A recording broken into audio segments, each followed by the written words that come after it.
From CNN, ICE officer seen pushing woman to the floor at immigration courthouse is relieved of his current duties, agency says.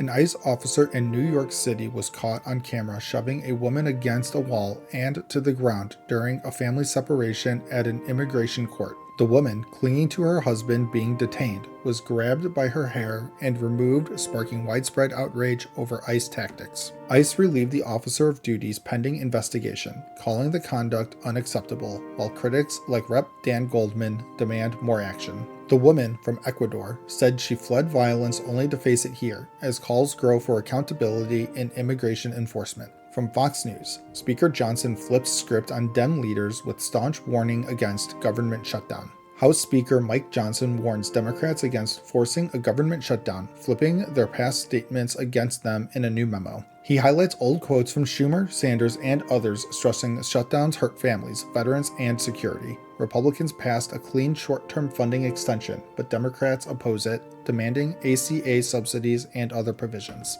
Both sides accuse the other of recklessness as the October 1st deadline looms, with no deal in sight amid partisan demands. From ABC News, delegates walk out as Netanyahu speaks at the United Nations. Israeli Prime Minister Benjamin Netanyahu faced walkouts as the UN as he defended Israel's Gaza operations, vowing to finish off Hamas remnants. He broadcast his speech to Gaza via loudspeakers, urging Hamas to release hostages and warning of consequences if they don't. Leaders condemned Israel as a rogue state, with Guterres calling Gaza's destruction unprecedented and urging compliance with ICJ measures. Amid ICC warrants and protests, Netanyahu meets Trump to discuss Palestinian state recognition and potential West Bank annexation. From the Associated Press, Hegseth says Wounded Knee soldiers will keep their Medals of Honor. Defense Secretary Pete Hegseth announced that 20 soldiers awarded Medals of Honor for the 1890 Wounded Knee events will retain them,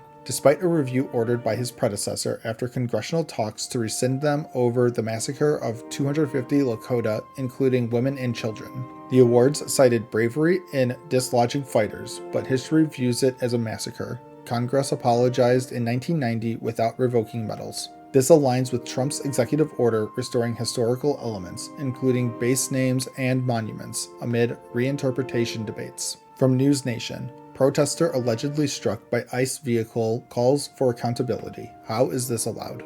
A protester near a Chicago ICE facility claims he was struck by an agency vehicle during clashes over immigration operations. Daniel Schaus, hospitalized overnight, described being hit at 25 to 30 miles an hour, suffering bruises and road rash, but returned to protest the next day. Local police investigated but faced obstacles like masked agents and pepper balls. ICE hasn't responded to inquiries. Schaus demands name tags and no masks for agents, vowing to continue fighting for transparency despite the risks. From USA Today, former FBI Director James Comey indicted on charges sought by Trump Justice Department. Former FBI Director James Comey was indicted for lying to Congress and obstruction related to 2020 testimony on anonymous sources. Trump celebrated on Truth Social, calling Comey corrupt amid his push for charges against political foes. The case, overseen by new Trump appointees, follows the ousting of a prosecutor who reportedly doubted the evidence. Comey denies charges, vowing a trial. Democrats call it abuse of power, while Republicans say evidence justifies accountability. And as always, thank you for the like, comment, and subscription.